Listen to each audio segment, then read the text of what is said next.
Hello students, let's resume our Haryana GK quick revision series.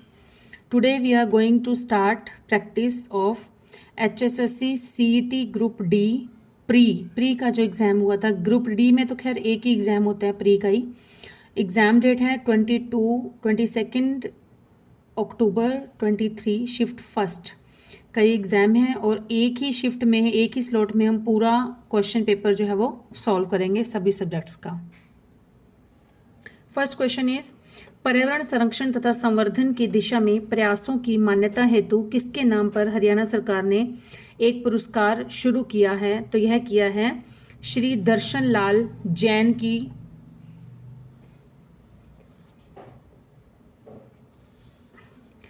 Shri दर्शन लाल जैन के द्वारा पर्यावरण संरक्षण तथा संवर्धन के लिए किए गए उल्लेखनीय कार्यों हेतु पर्यावरण एवं जलवायु परिवर्तन विभाग हरियाणा ने उनके नाम से ही दर्शन लाल जैन राज्य पर्यावरण संरक्षण पुरस्कार देना शुरू किया है। नेक्स्ट इज निम्नलिखित कथनों पर विचार कीजिए। हरियाणा में 5 पुलिस आयुक्तालय हैं। फरीदाबाद में पुलिस आयुक्तालय स्थित है। तो इसमें से बताना है ए और बी दोनों, न तो ए न तो बी। तो इसमें आंसर रहेगा वो रहेगा केवल बी। केवल बी जो है वो राइट आंसर है, क्योंकि हरियाणा में 5 पुलिस आयुक्तालय नहीं है, हरियाणा में है 3 पुलिस आयुक्तालय, जो कि है पुलिस आयुक्तालय गुरुग्राम, फरीदाबाद और पंचकुला। और फरीदाबाद में भी है, तो ये कथन जो बी है वो बिल्कुल ठीक है। फर्स्ट जो है वो रॉन्ग है, क्योंकि 3 पुलिस आयुक्तालय है। नेक्स्ट इज, और इसका जो सेक्टर मुख्यालय है हेडक्वार्टर वो है हमारा सेक्टर 6 पंचकुला में। नेक्स्ट क्वेश्चन इज हरियाणा में प्रधानमंत्री मुद्रा योजना किस वर्ष शुरू की गई थी? तो यह की गई थी 8 अप्रैल 2015 को शुरू की गई थी। लोगों को स्वरोजगार करने तथा लघु उद्यम मतलब छोटे छोटे उद्योग चलाने के लिए आसानी से लोन मिल सके, इसके लिए केंद्र सरकार ने 8 अप्रैल 2015 को प्रधानमंत्री मुद्रा योजना की शुरुआत की थी। हरियाणा में 31 मार्च 2022 तक 22,61,130 लोगों को इस मुद्रा योजना के तहत लोन बांटे गए हैं। नेक्स्ट इज दिल्ली की किस दिशा में हरियाणा राज्य आच्छादित नहीं है? मतलब कौन सी दिशा में दिल्ली को हरियाणा ने कवर नहीं किया हुआ है? तो कौन सी दिशा से? पूर्व दिशा से। हरियाणा जो है वो दिल्ली को 3 ओर से घेरे हुए है, पश्चिम, उत्तर और दक्षिण में, लेकिन दिल्ली को पूर्व में उत्तर प्रदेश ने घेर रखा है, हरियाणा ने नहीं घेर रखा है। राष्ट्रीय राजधानी क्षेत्र एनसीआर का जो एरिया है दिल्ली एक केंद्र शासित प्रदेश है। इस क्षेत्र में नई दिल्ली सम्मिलित है, जो कि भारत की राजधानी है। दिल्ली यमुना नदी पर बसा हुआ है और यह उत्तर, पश्चिम और दक्षिण 3 तरफ से हरियाणा राज्य से घिरा हुआ है, लेकिन पूर्व में इसे उत्तर प्रदेश ने घेर रखा है। और दिल्ली जो है वो लगभग पूर्णतया गांगेय क्षेत्र में स्थित है। नेक्स्ट इज निम्नलिखित में से कौन हरियाणा के मर्दों की पारंपरिक वेशभूषा नहीं है? तो यह है, कौन सी नहीं है? सोपली। सोपली जो है ये हरियाणा के मर्दों की नहीं है। कमरी कोटी, यह पूरी या आधी आस्तीन की कमर तक की जैकेट होती है, इसे पहले विवाहित महिलाएं ही पहनती थी। सोपली जो है वो गहरे लाल रंग के किनारे पर छपी हुई ओढ़नी होती है, जिसे मांगलिक ओढ़नी समझा जाता है। पुरुषों की वेशभूषा में साफा एक तरह के सैनिक फैशन की पगड़ी होती है। दोहर हाथ से कते हुए बारीक 2 खरे सूत की मजबूत खड़ी चादर होती है, जिसे सर्दियों में ओढ़ा जाता है, इसे घोर भी कहा जाता है। तो यहाँ पर कौन सा है राइट आंसर? सोपली है। नेक्स्ट है राष्ट्रीय सुरक्षा गार्ड एनएसजी के नेशनल सिक्योरिटी गार्ड के संबंध में निम्नलिखित कथनों पर विचार कीजिए। यह एक केंद्रीय सशस्त्र पुलिस बल है। यह भारत सरकार के रक्षा मंत्रालय के प्रशासनिक नियंत्रणाधीन है। तो इसका राइट आंसर रहेगा केवल ए, मतलब ये पहला फर्स्ट जो है वो राइट आंसर है। राष्ट्रीय सुरक्षा गार्ड, जिसे आमतौर पर ब्लैक कैट भी कहा जाता है, की स्थापना 6 जून 1984 को गृह मंत्रालय के अधीन पंजाब में एक विशेष आतंकवादी विरोधी इकाई के रूप में की गई थी। यह गृह मंत्रालय के तहत भारत की एक आतंकवादी रोधी इकाई है। इसका गठन भारतीय संसद के राष्ट्रीय सुरक्षक अधिनियम के अंतर्गत कैबिनेट सचिवालय द्वारा 1986 में किया गया था। एनएसजी की भर्ती भारतीय सेना और केंद्रीय सशस्त्र पुलिस बल दोनों से ही की जाती है। नेक्स्ट है हरियाणा का राज्य फूल कौन सा है, तो हरियाणा का राज्य फूल हमें पता है कौन सा है, कमल। भारत का भी राष्ट्रीय फूल यही है और हरियाणा का भी राज्य फूल जो है वो यही है, कमल। हरियाणा राज्य का गठन हुआ था 1 नवंबर 1966 को हुआ था। और हरियाणा राज्य की राजभाषा क्या है, हिंदी है। राजकीय वृक्ष है पीपल, राजकीय पशु है काला हिरण और राजकीय फूल है कमल। राजकीय पक्षी है ब्लैक फ्रैंकोलिन। हरियाणा की कुल जनसंख्या लगभग कितनी है, तो 2,53,00,000 है। तो 2,53,00,000 जो है ये हमारी किसके अंदर आती है, डी के अंदर आती है। 2 करोड़ से 3 करोड़ की जो लिमिट दे रखी है इसके अंदर, डी ऑप्शन है वो राइट आंसर हो जाएगा, 2 करोड़ से 3 करोड़ की लिमिट में। ठीक है। हरियाणा राज्य की जनसंख्या वर्ष 2011 की जनगणना के अनुसार 2,53,51,462 थी, जिसमें कि पुरुषों की जनसंख्या 1,34,91,997 तथा महिलाओं की जनसंख्या 1,18,59,465 थी। नेक्स्ट इज निम्न कथनों पर विचार कीजिए। हिंदी हरियाणा राज्य की राजकीय भाषा है। वर्ष 2010 में पंजाबी को हरियाणा की राजकीय भाषा का दर्जा प्रदान किया गया। तो इसमें से कौन सा आंसर जो है वो ठीक है, तो ए और बी दोनों ही ठीक है। इसमें ए और बी दोनों ही राइट आंसर हैं कि पंजाबी भाषा जो है वो पंजाब राज्य की आधिकारिक भाषा है, लेकिन पंजाबी भाषा को वर्ष 2010 में उस समय हमारे जो सीएम थे वो थे हमारे भूपेंद्र सिंह हुड्डा जी। उन्हीं के कर कमलों से ही ये हुआ था, उन्होंने करवाया था ये। हरियाणा से दूसरी आधिकारिक भाषा का दर्जा दिया गया था। उससे पहले किसको दिया हुआ था, तमिल को बनाया गया था। हरियाणा राज्य की राजकीय भाषा जो है वो है हिंदी। नेक्स्ट इज निम्नलिखित कथनों पर विचार कीजिए। हरियाणा में 8 प्रशासनिक प्रभाग हैं।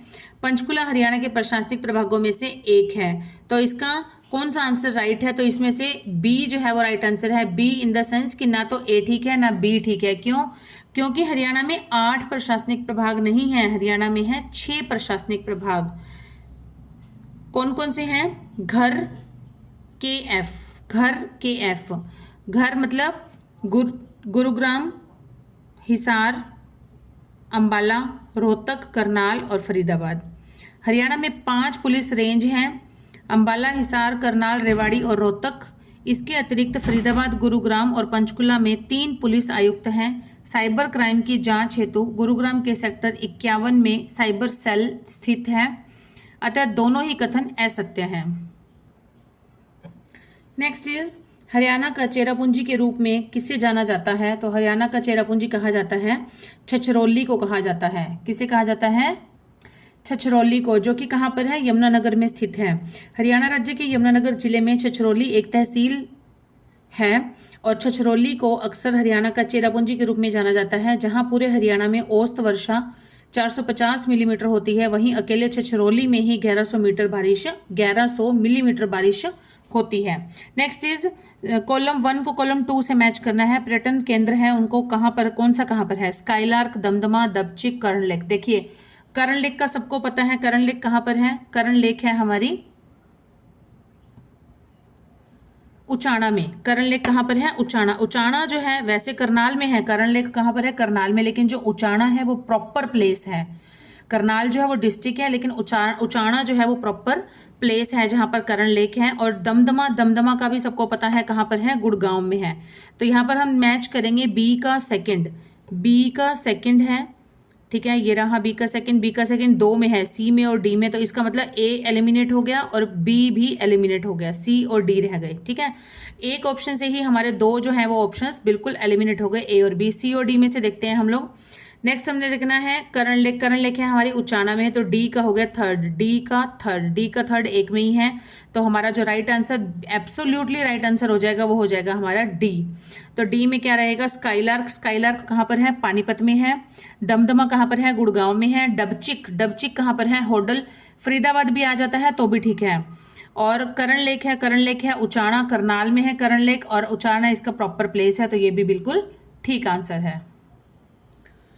गुरुग्राम जिले में कौन सी है, दमदमा झील है, सुल्तानपुर राष्ट्रीय उद्यान है, किंगडम ऑफ ड्रीम्स है, केओडी जिसे कहते हैं, आदि ये पर्यटन स्थल है।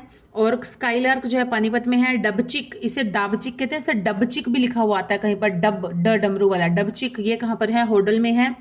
होडल फरीदाबाद में, और करण लेक है हमारी उचाना करनाल में है। नेक्स्ट है फतेहाबाद में 2 महत्वपूर्ण स्मारक हैं, एक तो है लाट की मस्जिद है, दूसरी क्या है, दूसरी है हमारी हुमायूं मस्जिद। दूसरी कौन सी है, हुमायूं मस्जिद। फतेहाबाद में सुल्तान फिरोज शाह तुगलक के द्वारा बनवाई गई लाट स्थित है, इसी स्थान पर ही हुमायूं ने हुमायूं मस्जिद का भी निर्माण करवाया था। नेक्स्ट है ब्रह्म सरोवर। ब्रह्म सरोवर कहाँ पर स्थित है, तो ब्रह्म सरोवर हमारा स्थित है कहाँ पर, कुरुक्षेत्र में स्थित है। ब्रह्म सरोवर है हमारा कुरुक्षेत्र में।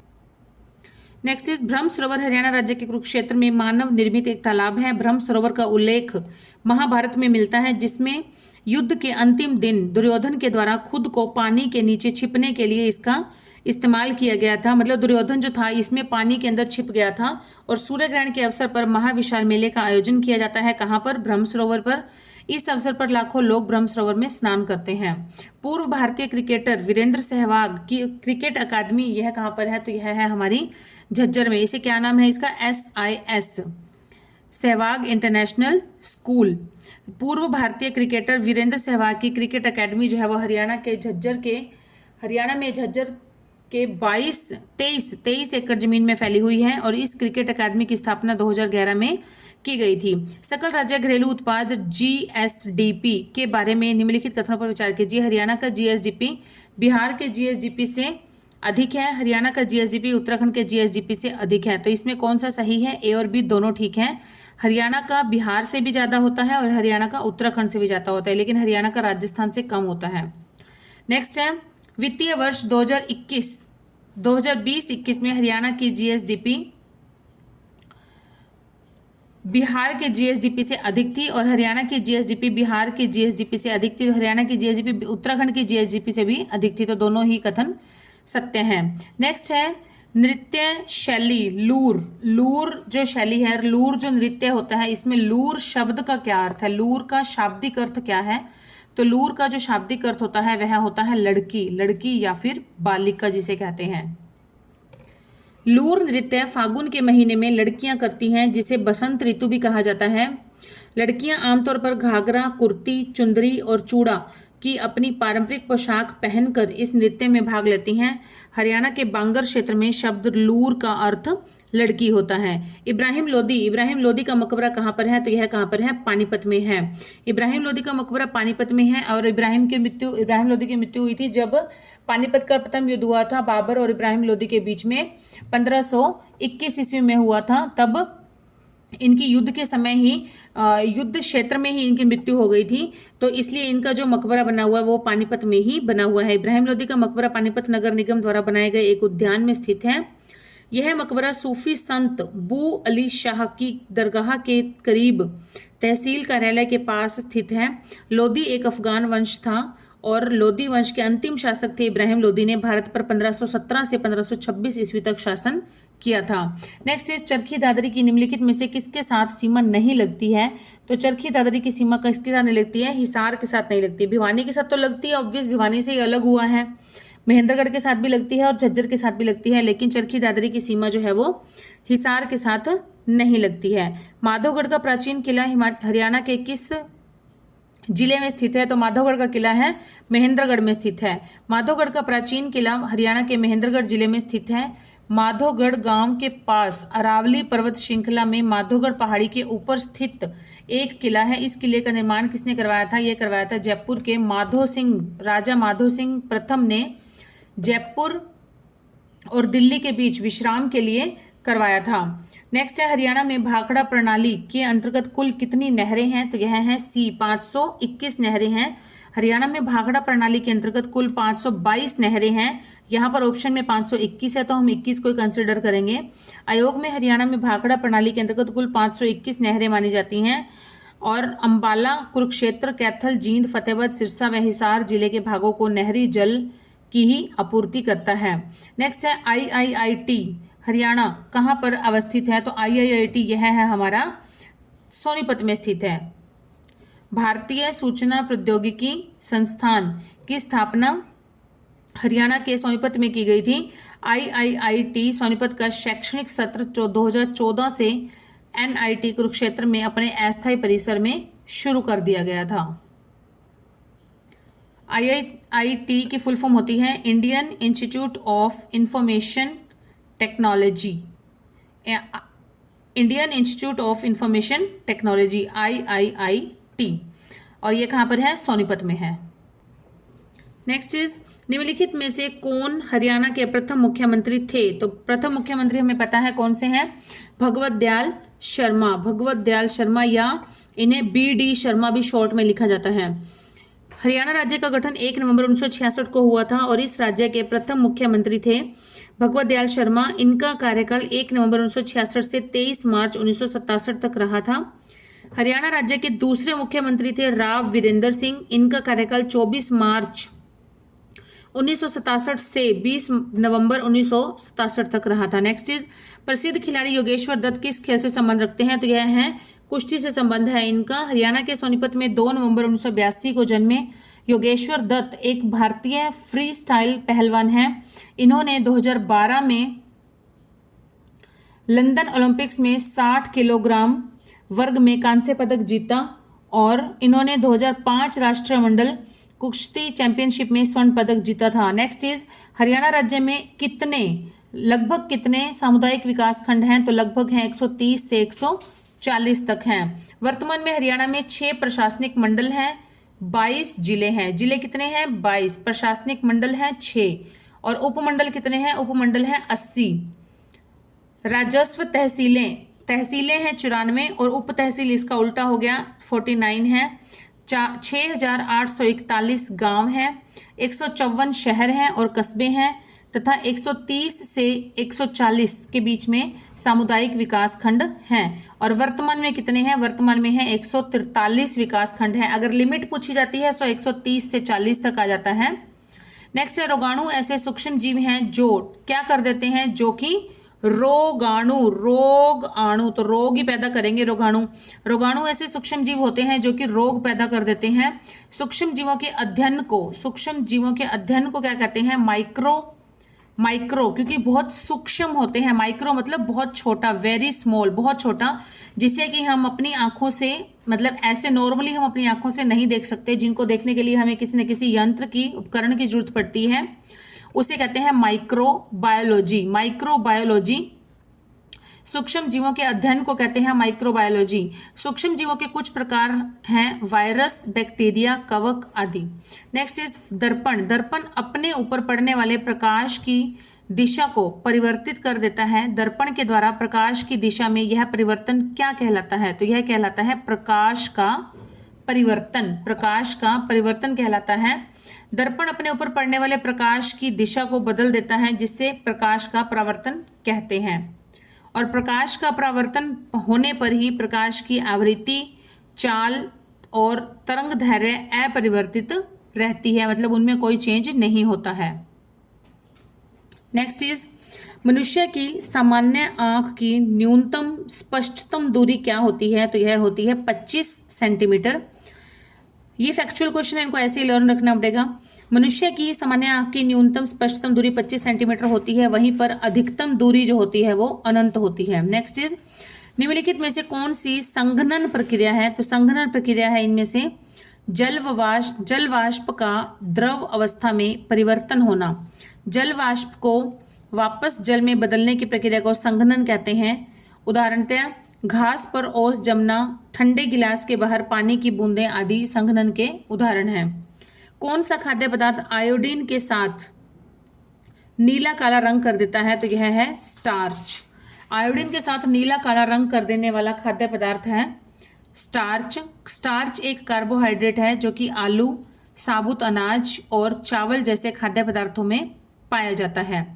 नेक्स्ट इज मृदा को ढीला करने और पलटने की प्रक्रिया क्या कहलाती है? तो यह कहलाती है जुताई। मृदा को ढीला करने और पलटने की प्रक्रिया को जुताई कहते हैं। जुताई के लिए हल का इस्तेमाल किया जाता है। जुताई से मिट्टी में रहने वाले केंचुओं और सूक्ष्म जीवों की वृद्धि होती है। गाढ़े रंग की वस्तुएं हल्के रंग की वस्तुओं की तुलना में डैश ऊष्मा अवशोषित करती हैं। ऑब्वियस बात है, अधिक ऊष्मा, मतलब जैसे कि अगर हम उदाहरणतः हम देखें उदाहरण दिया हुआ ही है। गाढ़े रंग की वस्तुएं हल्के रंग की वस्तुओं की तुलना में अधिक ऊष्मा अवशोषित करती हैं। जैसे कि गर्मियों में अगर काले रंग का कपड़ा पहन लेते हैं तो उसे बहुत ज़्यादा गर्मी लगने लग जाती है, क्योंकि जो काला रंग है वो डार्क कलर है। डार्क कलर जो होते हैं वो ऊष्मा को बहुत ज़्यादा अवशोषित कर लेते हैं, इसीलिए ही गर्मियों में हल्के रंग के, फीके रंग के कपड़े पहनना सब लोग पसंद करते हैं। नेक्स्ट चीज, आंत्र ज्वर या टाइफाइड किससे होता है? तो यह होता है जीवाणु से होता है। आंत्र ज्वर यानी टाइफाइड साल्योनेला टाइफी नामक जीवाणु से होने वाला संक्रामक रोग है। इसकी पुष्टि करने के लिए विडोल परीक्षण का जो नाम है, टेस्ट का नाम है, वह है विडोल। नेक्स्ट है, दूध का पाश्चरीकरण क्या है? दूध का पाश्चरीकरण होता है, दूध को लगभग 70 डिग्री सेंटीग्रेड तापमान पर 30 सेकंड तक गर्म करना और फिर उसे अचानक द्रुत शीत करके भंडारण करना, मतलब अचानक से ठंडा करके फिर उसको स्टोर कर देना, इसको कहते हैं पाश्चरीकरण। दूध का पाश्चरीकरण करने में पहले दूध को लगभग 70 डिग्री सेंटीग्रेड पर गर्म किया जाता है और फिर लगभग 30 सेकंड तक गर्म किया जाता है और फिर उसे अचानक ही द्रुत शीत करके भंडारण कर दिया जाता है, मतलब बहुत ठंडा करके फिर उसे भंडारण कर दिया जाता है। नेक्स्ट इज, एक कॉलम 1 में दी गई को कॉलम 2 से मैच करना है। तो यह है लार ग्रंथि, उदर, यकृत, अग्नाशय। तो यहाँ पर लार ग्रंथि जो है वो किससे रिलेटेड है? अमाइलेज से रिलेटेड है। उदर मतलब पेट में क्या बनता है हमारे? हाइड्रोक्लोरिक अम्ल बनता है। उदर में बनता है हमारे हाइड्रोक्लोरिक अम्ल। यकृत में क्या होता है? पित्त रस होता है। और अग्नाशय में क्या होता है? इंसुलिन होता है। तो यहाँ पर कौन सा राइट ऑप्शन रहेगा? राइट ऑप्शन रहेगा सी। ए का 4 लार ग्रंथि का अमाइलेज, बी का 3 उदर का हाइड्रोक्लोरिक अम्ल हो गया, यकृत का हो गया पित्तरस, सी का 1 और अग्नाशय का हो गया इंसुलिन, बी डी का 2। नेक्स्ट इज, जीवों के नाम हैं और इनको एक को दूसरे से, कॉलम 1 को कॉलम 2 से मैच करना है। तो देखिए क्या क्या है। सांप क्या करता है? सांप सबको पता है क्या करता है? रेंगता है सांप। मछली क्या करती है? मछली तैरती है, मछली जल की रानी है। पक्षी क्या करते हैं? पक्षी उड़ते हैं और गाय चलती है। बिल्कुल इजी था ये तो। नेक्स्ट इज कॉलम 1 को कॉलम 2 से मैच करना है। मनुष्य कैसे सांस लेता है? मनुष्य लेता है फेफड़े से। ए का है 2 आंसर। ए का हो गया 2, ए का 3। तो ये 3 ऑप्शन जो है ये एलिमिनेट हो गए, ए, बी और डी। सी ऑप्शन जो है वो ए का 2 है। नेक्स्ट देखते हैं हम, केंचुआ किससे सांस लेता है? केंचुआ लेता है त्वचा से। बी का है 4, बी का 4 यहाँ पर है ही नहीं। कीट सांस लेते हैं श्वास नली से। तो कीट का है सी का 1 भी नहीं है यहाँ पर। मछली लेती है, हमें पता है गिल्स की सहायता से लेती है। तो ये है डी का 3 भी नहीं है। तो ये ऑप्शन जो है एक्चुअली सारे ही रॉन्ग हैं, इसलिए 2, 4, 1, 3 ये इसका राइट आंसर रहेगा। मतलब कि मनुष्य सांस लेता है फेफड़ों से, केंचुआ लेता है त्वचा से, कीट लेते हैं श्वास नली से और मछली लेती है गिल्स से। नेक्स्ट इज, बड़े स्तर पर अनाज का भंडारण किस में किया जाता है? तो बड़े स्तर का अनाज का भंडारण किया जाता है सिलोज व धान्यागारों में किया जाता है। बड़े स्तर पर किया जाता है अनाज का भंडारण, साइलो भी कहते हैं, साइलो या सिलोज, और धान्यागारों में किया जाता है। नेक्स्ट है, निम्नलिखित में से कौन सा एंटीबायोटिक है? तो यह है एरिथ्रोमाइसिन एक एंटीबायोटिक है और अलेक्जेंडर फ्लेमिंग ने पहली एंटीबायोटिक पेनिसिलिन की खोज की थी। नेक्स्ट है एनोडीकरण निम्नलिखित में से किसके ऑक्साइड की मोटी परत बनाने की प्रक्रिया है? तो यह किसके ऑक्साइड की बनाने की प्रक्रिया है? यह है एल्यूमिनियम के। किसकी? एल्यूमिनियम की परत बनाने की क्रिया है एनोडीकरण। एल्यूमिनियम के ऑक्साइड की मोटी परत बनाने की प्रक्रिया है। इस प्रक्रिया के द्वारा लोहे को जंगरोधी बनाया जाता है। नेक्स्ट है, सहायता बंद करना के लिए उपयुक्त मुहावरा क्या है? तो सहायता बंद करने के लिए राइट आंसर है हाथ खींचना। जैसे हमने एक पोइम सुनी होगी, छोटे होते हम बोलते थे साथी हाथ बढ़ाना। हाथ बढ़ाना का मतलब हो गया कि मदद के लिए आगे होना, एक दूसरे की हेल्प करने के लिए। और हाथ खींचना क्या हो गया? हाथ पीछे की खींच लेना, मतलब अपना सहायता ना करना, सहायता बंद कर देना। दिनकर शब्द किसका सर्वाधिक पर्यायवाची शब्द है? तो दिनकर जो शब्द है सूर्य का पर्यायवाची है। दिनकर, दिनकर सूर्य का। दिनकर की और पर्यायवाची क्या है? सूर्य, सूरज, भास्कर, दिनेश, रवि। नेक्स्ट इज दिए गए किस वाक्य में विशेष विराम चिन्ह का उपयुक्त प्रयोग नहीं हुआ है? उसने कहा मैं आज रात नहीं आऊंगा। तो यहाँ पर ये सिंपल सेंटेंस है, इन्होंने दिया है विस्मयादि बोधक चिन्ह यहाँ पर, यही ठीक नहीं लग रहा मुझे। तो इस पेड़ के फल मीठे हैं, सिंपल सेंटेंस है, सही है ये। तुम किस शहर में रहते हो? क्वेश्चनिंग है, क्वेश्चन मार्क लगा रखा है, सही है ये भी। वह मिन्नतें करता रहा, ये वे उसे नजरअंदाज करते रहे, बिल्कुल सही है। तो फर्स्ट चीज वो गलत है। कोमा, इन्वर्टेड कोमा स्टार्ट आएगा, यहाँ से इन्वर्टेड कोमाज आएंगे, उद्धरण चिन्ह जिसे कहते हैं यहाँ पर उद्धरण चिन्ह क्लोज आएंगे, उससे पहले पूर्ण विराम आएगा, ये गलत दिया हुआ है। उसने कहा मैं आज रात नहीं आऊंगा, यहाँ पर ये जो चिन्ह है विस्मयादि चिन्ह का प्रयोग नहीं होगा, इसमें विराम चिन्ह का उपयुक्त प्रयोग नहीं हुआ है। नेक्स्ट इज का पुरुष। का पुरुष जो है समस्त पद का उचित विग्रह है, किसका है?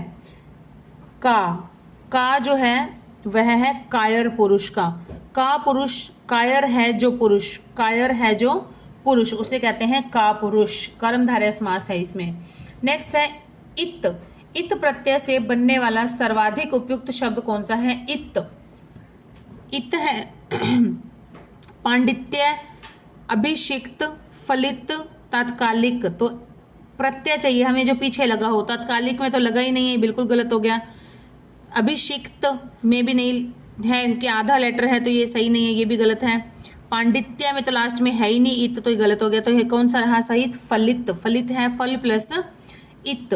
मया, मया का तद्भव रूप क्या है? मया, मया का तद्भव रूप जो है वह है मैं। मया का तद्भव रूप जो है वह कौन सा है? मैं है। मया का तद्भव शब्द रूप है मैं। कुश प्लस आसन के योग से बनने वाला सर्वाधिक उपयुक्त शब्द कौन सा है? तो यह है कुशासन। कुशासन, कुश प्लस आसन। नेक्स्ट है वर्तनी। वर्तनी की दृष्टि से कौन सा शब्द जो है वो शुद्ध नहीं है? तो यह है हमारा स्तुति। स्तुति में त को छोटी ई की मात्रा आएगी। दुर्गंध देख लीजिए लिखा हुआ, ये भी ठीक है। सृष्टि भी ठीक है और शूद्र भी ठीक है, लेकिन स्तुति जो है यह शब्द ठीक नहीं लिखा हुआ। नेक्स्ट इज प्रागैतिहासिक शब्द के लिए सर्वाधिक उपयुक्त वाक्यांश कौन सा है? तो यह है ज्ञात इतिहास के पूर्व से संबंधित। लिखित इतिहास, यह जो ज्ञात इतिहास है उससे भी पहले का जो समय है उसे कहते हैं प्रागैतिहासिक। नेक्स्ट है, नेक्स्ट इज निम्नोक्त में से कौन सा अनुप्रास अलंकार का एक भेद नहीं है? छेकानुप्रास इसका भेद है, अंत्यानुप्रास है, श्रुत्यानुप्रास है, लेकिन समासोक्ति अनुप्रास ये जो है ये अनुप्रास अलंकार का भेद नहीं है। इसके 5 भेद होते हैं और अनुप्रास का मतलब क्या होता है? जहां पर रिपीटिशन होती है, रिपीट होते हैं, एक ही वर्ण या व्यंजन जो है उसकी बार बार रिपीट होता है, आवृत्ति होती है, उसे कहते हैं अनुप्रास अलंकार। कौन कौन से इसके भेद हैं? 5 भेद हैं टोटल। छेकानुप्रास, वृत्त्यानुप्रास, लाटानुप्रास, अंत्यानुप्रास, श्रुत्यानुप्रास। नेक्स्ट इज प्रसिद्ध क्रिकेट खिलाड़ी बेन स्टोक्स किस देश के लिए अंतर्राष्ट्रीय क्रिकेट खेलते हैं? तो यह खेलते हैं इंग्लैंड के लिए। बेंजामिन एंड्रयू स्टोक्स एक अंग्रेजी अंतर्राष्ट्रीय क्रिकेटर है जो कि इंग्लैंड टेस्ट क्रिकेट टीम के कप्तान थे। यह वनडे और T20 में इंग्लैंड टीम के लिए खेलते हैं। स्टोक्स को इंग्लैंड के सबसे महान ऑलराउंडरों में से एक माना जाता है। यह 2019 क्रिकेट वर्ल्ड कप और 2022 T20 वर्ल्ड कप जीतने वाली इंग्लैंड टीम का हिस्सा थे। इनका जन्म न्यूजीलैंड के क्राइस्ट चर्च में हुआ था। नेक्स्ट इज हमारा वायुमंडल कितने स्तरों में विभाजित है? तो यह है 5 स्तरों में विभाजित है।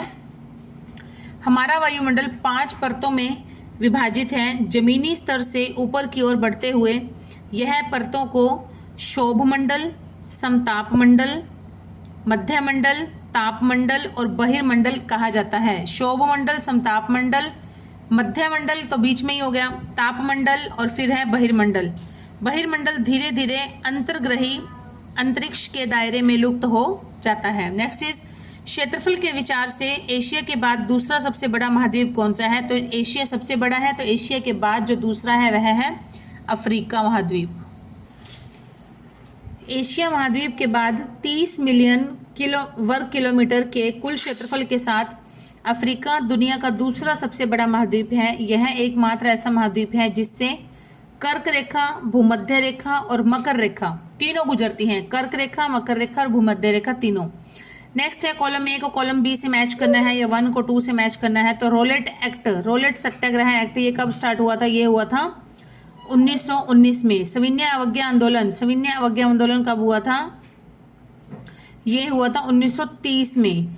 मिल मजदूरों की हड़ताल, मिल मजदूरों की हड़ताल हुई थी 1918 में। और असहयोग आंदोलन, यह असहयोग आंदोलन हुआ था 1922 में हुआ था। नेक्स्ट है, इसी के एक्सप्लेनेशन है।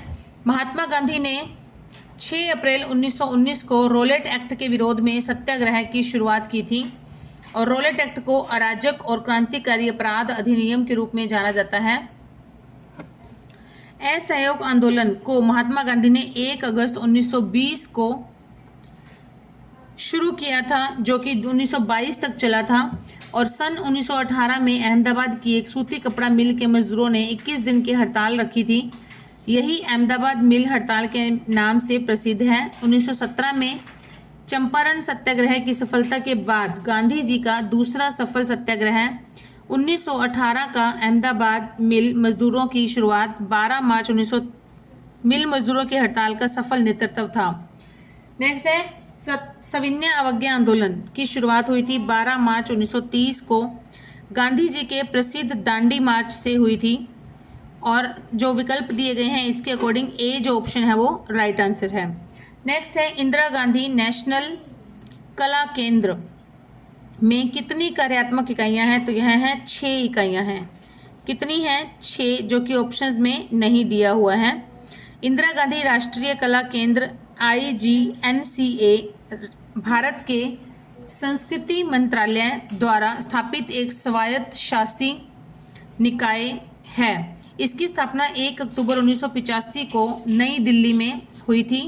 और यह एक ऐसे केंद्र के रूप में जाना जाता है जिसमें सभी कलाओं के अध्ययन और ज्ञान का प्रत्येक रूप समाहित है।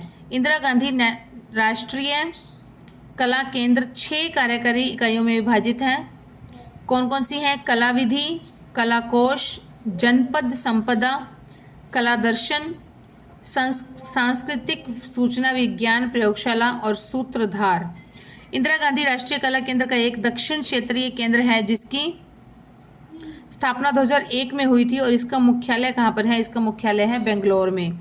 नेक्स्ट इज महात्मा गांधी राष्ट्रीय ग्रामीण रोजगार गारंटी अधिनियम मनरेगा में भारतीय सरकार ने वर्ष में कितने दिनों के रोजगार की गारंटी दी है? तो यह दी है कम से कम 100 दिन, 100 डेज का इन्हें काम दिया जाएगा और फिर उसका वेतन दिया जाएगा।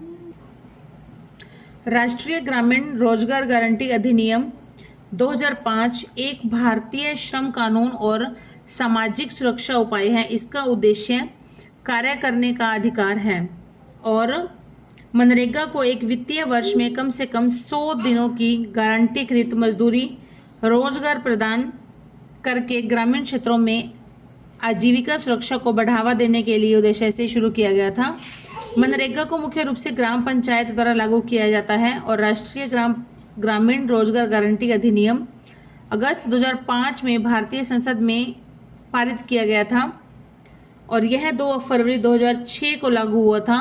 2 अक्टूबर 2009 को नरेगा था इसका नेम पहले, नरेगा अधिनियम का नाम बदलकर महात्मा गांधी राष्ट्रीय ग्रामीण रोजगार गारंटी अधिनियम मनरेगा मतलब मनरेगा कर दिया गया है महात्मा गांधी। नेक्स्ट है निम्नलिखित में से किस राज्य को भारत का चंदन राज्य कहा जाता है? तो यह कहा जाता है चंदन राज्य। ऑब्वियस बात है, जहां पर चंदन सबसे अधिक उगता होगा उसे चंदन राज्य कहेंगे। तो यह कहा जाता है कर्नाटका को।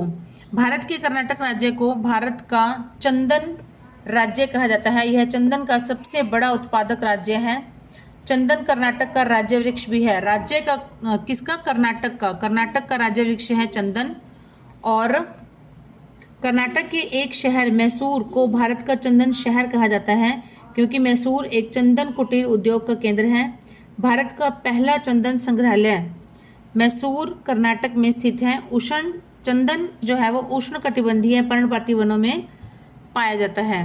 नेक्स्ट इज, किस देश ने वर्ष 2023 में भारत से G20 की अध्यक्षता प्राप्त की थी? तो यह की थी ब्राज़ील। ब्राज़ील ने की थी। भारत ने G20 की अध्यक्षता 1 दिसंबर 2022 को इंडोनेशिया से ग्रहण की थी और भारत ने 1 दिसंबर 2022 में 30 नवंबर 2023 तक G20 की अध्यक्षता की और 2023 में G20 की अध्यक्षता भारत से ब्राज़ील ने प्राप्त की थी। ब्राज़ील 2024 में G20 की अध्यक्षता करेगा।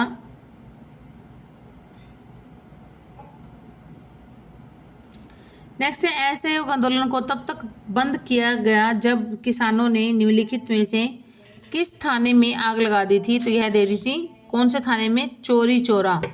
चौरी चौरा के थाने में असहयोग आंदोलन ने के अनुसार उत्तर प्रदेश के गोरखपुर जिले के चौरी चौरा नामक स्थान पर प्रदर्शनकारियों का एक बड़ा समूह पुलिस से भिड़ गया और जवाबी कार्यवाही में पुलिस ने थाने में आग लगा दी थी। भीड़ ने पुलिस थाने में आग लगा दी थी जिसमें कि 3 नागरिक व 22 पुलिसकर्मियों की मौत हो गई थी। यह घटना फरवरी 1922 में घटित हुई थी।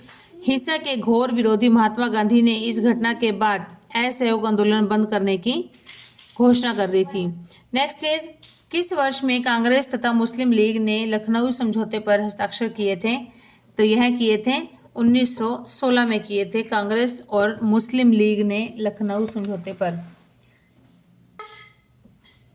दिसंबर 1916 में भारतीय राष्ट्रीय कांग्रेस और अखिल भारतीय मुस्लिम लीग के मध्य लखनऊ में एक समझौता हुआ था जिसमें कि लखनऊ समझौते के नाम से जानते हैं जिसे सभी। इस समझौते में कांग्रेस ने मुस्लिम लीग के पृथक निर्वाचन की मांग को स्वीकार कर लिया गया था।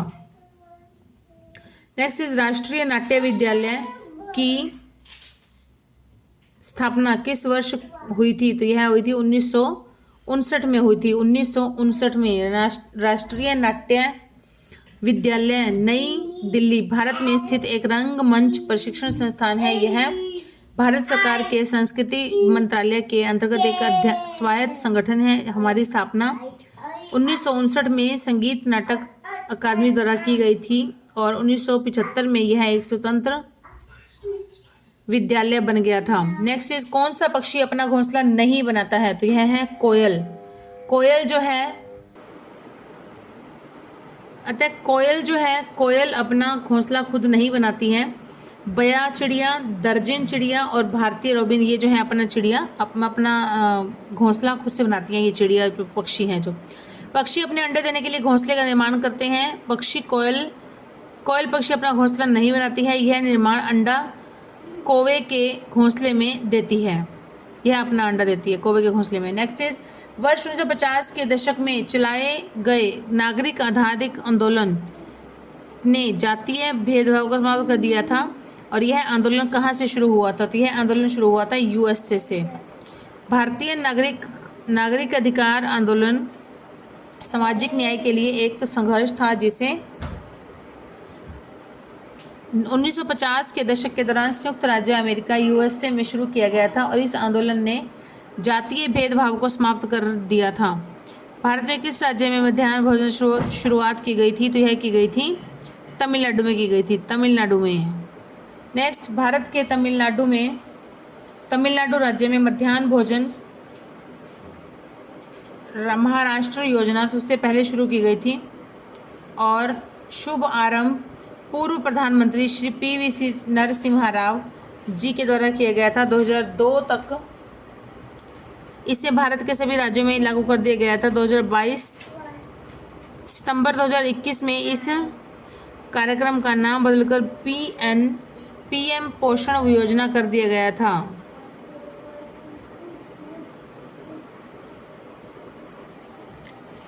वर्ष 2019 में पूर्व राष्ट्रपति प्रणब मुखर्जी, समाज सेवी नानाजी देशमुख और गायक व संगीतकार भूपेन हजारिका को भारत रत्न पुरस्कार प्रदान किया गया था और भारत रत्न पुरस्कार भारत का सर्वोच्च पुरस्कार है। नेक्स्ट है square root 3 is equal to 1.732, square root 2 is equal to 1.414, तो 1 upon square root 3 plus square root 2 क्या होगा? तो इसका हम क्या करेंगे, इसका हम करेंगे रैशनलाइजेशन लेंगे, रैशनलाइजेशन।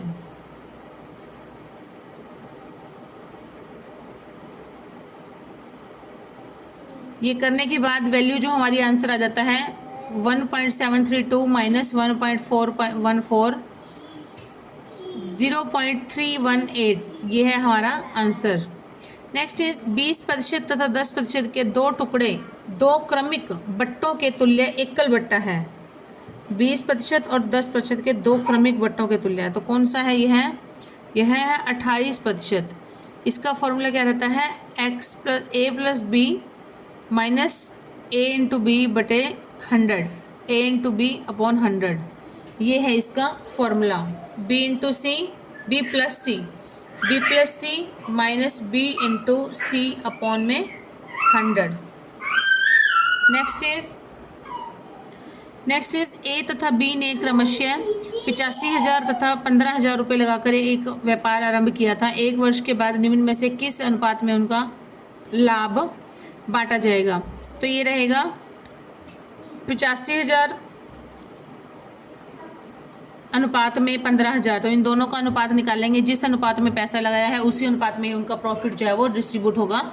तो 3 0 से 3 0 कट गई, 17 5 85 और 5 3 15, 17 अनुपात में 3, 17:3 इसका जो है वो राइट आंसर हो जाएगा। ये कौन सा है? बी।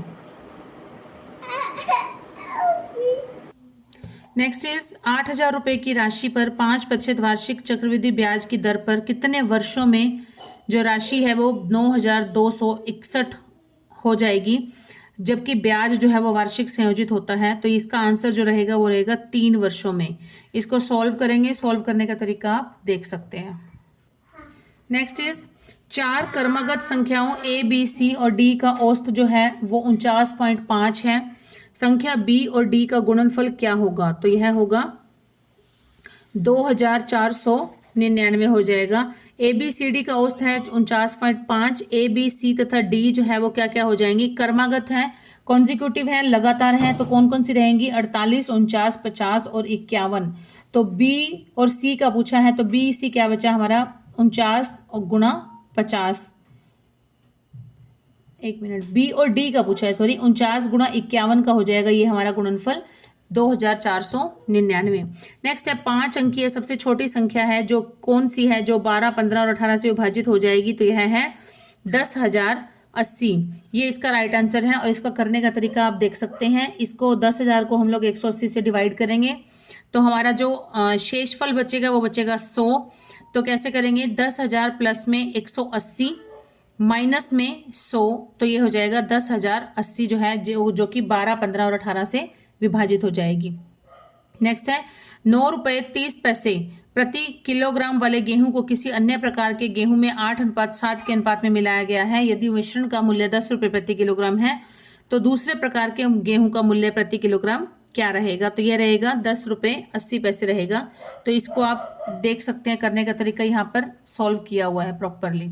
नेक्स्ट है हमारे पास x upon x minus 1 plus 1 upon x plus 1 plus 2x upon 1 minus x square is equal to क्या रहेगा इसका आंसर? मतलब तो इन तीनों को हम प्लस करेंगे तो इसका जब एलसीएम लेंगे, एलसीएम क्या आना चाहिए? इसका एलसीएम आएगा हमारा एक्स स्क्वायर माइनस 1 आ जाएगा। ठीक है, तो एक्स स्क्वायर माइनस 1 इन दो का आ जाएगा, x upon x minus 1 plus 1 upon x plus 1 इन दोनों का आ जाएगा एक्स स्क्वायर माइनस 1। मल्टीप्लाई कर दिया a plus B A minus B को, तो इस तरह से इसको सॉल्व करके इसका जो आंसर बच जाएगा वो हमारा बच जाएगा 1 आंसर बच जाएगा। नेक्स्ट इज 2 की पावर 2, 3 की पावर 3, 5 की पावर 5, 2 की पावर 3, 3 की पावर 2, 5 की पावर 2 गुणा 7, 2 की पावर 4 गुणा 3 की पावर 4 गुणा 5 गुणा 7 की पावर 2 गुणा 11। इनका सबका HCF क्या हो जाएगा? HCF क्या होता है? Highest common factor. तो 2 की पावर 2, 2 की पावर 2, 2, 2 ये सब में आ रहा है, ये सबसे कॉमन है। 3 की पावर 2 ये सबसे कॉमन है, और 5 है ये, क्योंकि इसमें क्या होता है सबसे छोटी जो घात होती है, सबसे छोटी जो पावर होती है उसी को हम लोग कॉमन, क्योंकि वो तीनों में कॉमन है इसलिए। नेक्स्ट है ए एक कार्य का 1/3 भाग करता है, और बी जो है बी करता है कितना, बी ए एक कार्य का 1/3 भाग 5 दिन में करता है, बी उसी कार्य का 2/5 भाग 10 दिन में कर सकता है, और ए तथा बी दोनों मिलकर उस कार्य को कितने दिनों में पूरा कर सकते हैं, तो यह रहेगा 9 सही 3/8। ए का समय है 5 गुणा 3/1, काम का उल्टा हो जाएगा, 1/3 का 3/1 15 दिन में करता है। बी करता है एक काम को पूरा करता है 25 दिन में, तो इसका ए प्लस बी का समय कैसे निकालेंगे, समय का गुणनफल अपॉन में समय का योगफल। गुणनफल कितना है 15 गुणा 25 बटे में 15 प्लस 25, तो ये हो जाएगा 9 सही 3/8। नेक्स्ट है 0 is smaller than x and x is smaller than 1, मतलब x इज बिटवीन 0 एंड 1, तो निम्न में से बड़ी संख्या क्या हो जाएगी, तो ये हो जाएगी हमारी b हो जाएगी, b 1/x², 1/x² हो जाएगा, क्योंकि इसमें हम क्या करेंगे 0 और 1 के बीच की वैल्यू अगर हम पुट करते हैं, इसकी वैल्यू पुट की है 1/2, तो ये आ जाएगा 1/4 हो जाएगा x², तो ये हमारा राइट आंसर हो जाएगा। नेक्स्ट है a अनुपात में b के प्रत्येक पद में जोड़ी जाने वाली संख्या जिससे कि अनुपात c अनुपात d प्राप्त हो जाए, तो यह कौन सी हो जाएगी, यह हमारी हो जाएगी AD माइनस BC अपॉन में C माइनस D, इसका राइट आंसर रहेगा। इसकी देखते हैं एक्सप्लेनेशन क्या रहेगा। माना कि इसमें k जोड़ दिया है, a plus K upon B plus K is equal to C upon D, तो आप इसको देख सकते हैं इस तरह से सॉल्व होगा ये। नेक्स्ट है एक मोटर वाहक है, दो शहरों जिनके बीच की दूरी है 65 किलोमीटर के बीच चलने में 2 घंटे 10 मिनट लगाता है, उसकी गति प्रति मीटर बतानी है, प्रति मीटर और प्रति मिनट है, तो कितनी हो जाएगी 65 किलोमीटर अपॉन में 2 घंटा 10 मिनट। 65 किलोमीटर को हम पहले मीटर में बनाएंगे, 1 किलोमीटर में मीटर होते हैं 1000, तो 65,000 मीटर हो गया, और दो इनके सारे हमने मिनट बना लिए, 2 घंटा 10 मिनट हो जाएंगे 130 मिनट, तो इसको डिवाइड कर देंगे तो ये हो जाएगा चाल बराबर दूरी बटा समय, इसका सूत्र होता है, इस हिसाब से हो जाएगा 500 मीटर प्रति मिनट। किसी राशि को 3:5 के अनुपात में विभाजित किया गया है, यदि बड़ा भाग 75 है तो राशि कितनी हो जाएगी, तो राशि हो जाएगी हमारी 120 हो जाएगी। 3 + 5 टोटल हो जाएगा, तो बड़ा भाग है 5/75 है ना, 5/8 × 75, ये जो तो बड़ी राशि जो हो जाएगी वो 120 हो जाएगी हमारी।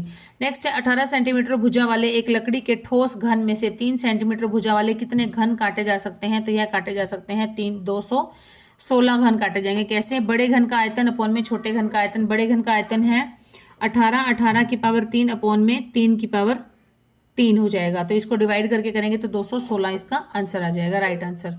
नेक्स्ट है दी गई श्रृंखला में लुप्त संख्या जो मिसिंग है नंबर उसको बताना है, क्या होगा 143 149 158 170 -203, तो यहाँ पर क्या है 143 से 149 6 का गैप है, 149 से 158 9 का गैप है, 158 से 170 12 है, 6 9 12, और आगे क्या होना चाहिए 15 होना चाहिए, 6 9 12, 3 के गैप से 3 का मतलब पहाड़ा चल रहा है, देखें तो 3 दूनी 6 3 3 9 3 चौक 12 3 5 15, तो 15 का डिफरेंस से आ जाएगा 185 आना चाहिए, डी इसका राइट आंसर रहेगा।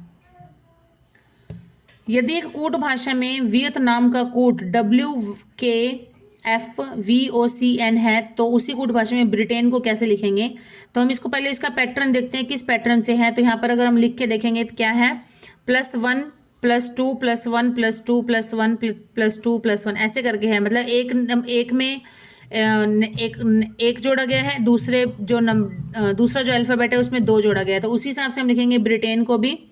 बी में एक जोड़ा C, आर के बाद 2 का गैप से आ जाएगा T, I से J हो जाएगा, इस हिसाब से ये हो जाएगा CTJVBKO, तो ये कौन सा आंसर है, राइट ए इसका राइट आंसर हो जाएगा। नेक्स्ट है नीचे अंग्रेजी अक्षरों के समूह को अव्यवस्थित किया गया है, तो इसका सही बताना है, तो क्या बनेगा हमारा, ये हमारा बन जाएगा ए, इसका राइट आंसर हो जाएगा। ए में क्या बनेगा देखते हैं, ए में हमारा हो जाएगा 3rd नंबर पे है AUTHOR,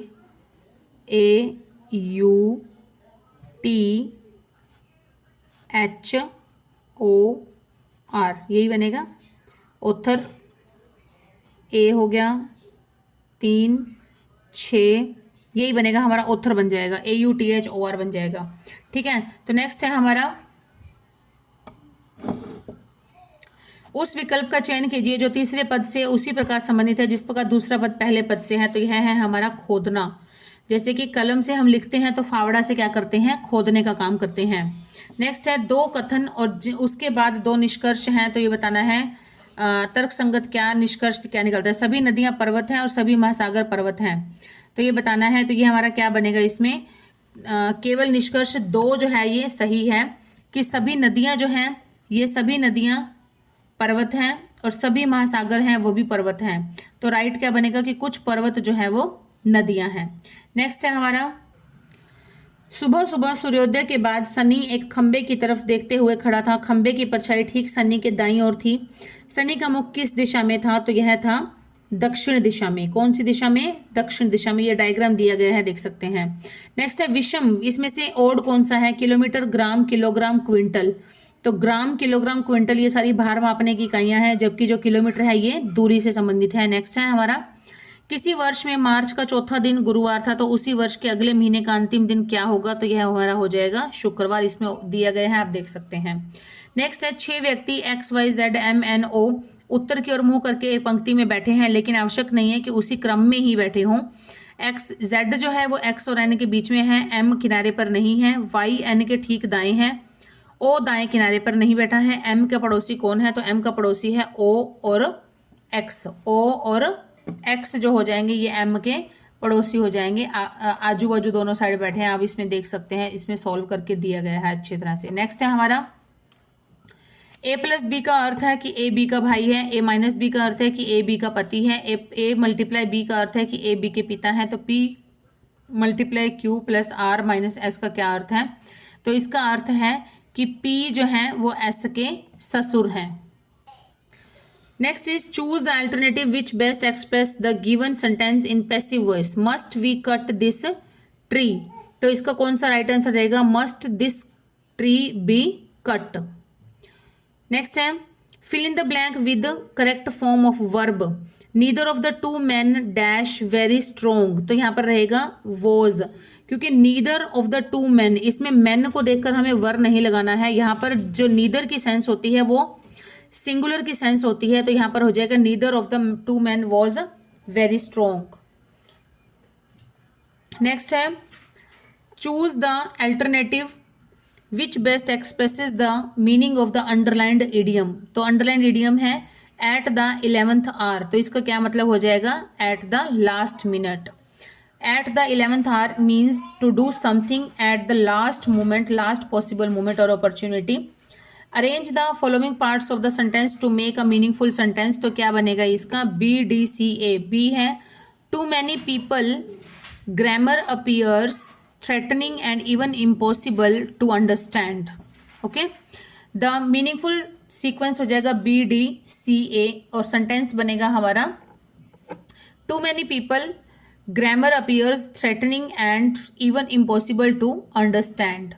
next is change the following sentence to indirect speech. He said Nambiar works hard. Nambiar works hard. तो he said that works hard है, works है फर्स्ट फॉर्म को किस में चेंज करते हैं, सेकंड फॉर्म में चेंज करते हैं, तो ये हो जाएगा Nambiar worked hard।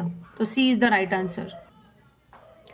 Next is pick out the part of the sentence which has an error. If there is no error, okay, the whole block of flats including 2 shops were destroyed in the earthquake, तो यहाँ पर रहेगा D। B part जो है क्या है, including 2 shops वर, तो यहाँ पर क्या आना चाहिए, वर नहीं आना चाहिए, क्योंकि जो हमारा मेन सब्जेक्ट है वो हमारा क्या है, the whole block. The whole block जो है ये हमारा मेन सब्जेक्ट है, तो इसके अकॉर्डिंग हमें यहाँ पर वर्ब लगानी है। तो सिंगुलर सब्जेक्ट के साथ सिंगुलर वर्ब लगेगी, यहाँ पर लगेगा was. The whole block of the flats including 2 shops was destroyed in the earthquake. Next question is replace the underlined word. The ladder will be collapsed if you push the wall with both the hands, तो यहाँ पर जो right answer रहेगा हमारा, देखिए if का conditional sentence है, conditional sentence में फर्स्ट रूल ही है पुश दिया गया है। एक पार्ट में अगर पुश है, पुश इन द सेंस कि फर्स्ट फॉर्म है, अगर वी वर्ब की फर्स्ट फॉर्म है तो दूसरे में क्या आते हैं, विल प्लस फर्स्ट फॉर्म लगाते हैं हम लोग, तो यहाँ पर लग जाएगा विल कोलैप्स, तो ये हो जाएगा the ladder will collapse if you push the wall with both the hands. Next is choose the correctly spelled word, तो यहाँ पर करेक्टली स्पेल्ड कौन सा है, इनक्रेडुलस। इनक्रेडुलस जो है ये इसका सही स्पेलिंग है, तो इसको रीड कर लेते हैं अच्छे से, INCREDULOUS, नॉट विलिंग और not able to believe something. Next है find out the antonyms of democracy. Democracy का एंटोनियम क्या हो जाएगा, ये हो जाएगा मोनार्की। मोनार्की, डेमोक्रेसी क्या होता है, a system in which the government of a country is elected by the people, and एंटोनियम्स हो जाएगा डिक्टेटरशिप, टायरनी या मोनार्की। नेक्स्ट है last question of this set, find the out synonym of the underlined word in the following sentence. Emotions, emotions का क्या हो जाएगा, sentiments. Emotions का क्या हो जाएगा, सेंटिमेंट्स। सिनोनिम बताना है ना हमें, सिनोनिम मतलब same meaning. Emotions a conscious mental reaction, and synonym हो जाएगा इसका सेंटिमेंट्स, सेंसेशन, रिएक्शन या फिर फीलिंग्स। अच्छा स्टूडेंट्स, आज हमने HSSC का ग्रुप डी का एक कंप्लीट पेपर मैंने आपको सॉल्व करवा दिया है। कंप्लीट पेपर एक ही शॉट के अंदर कंप्लीट कर दिए हैं, 100 क्वेश्चंस हमने आज। तो इसको आप अच्छे से देख सकते हैं, रिपीट कर सकते हैं, 2-3 बार देख सकते हैं। ओके स्टूडेंट्स, जल्दी मिलते हैं नई क्लास में नए टॉपिक के साथ, नए कुछ और क्वेश्चंस के साथ। Till then keep studying and keep hard working and please keep supporting my channel. Okay students, bye.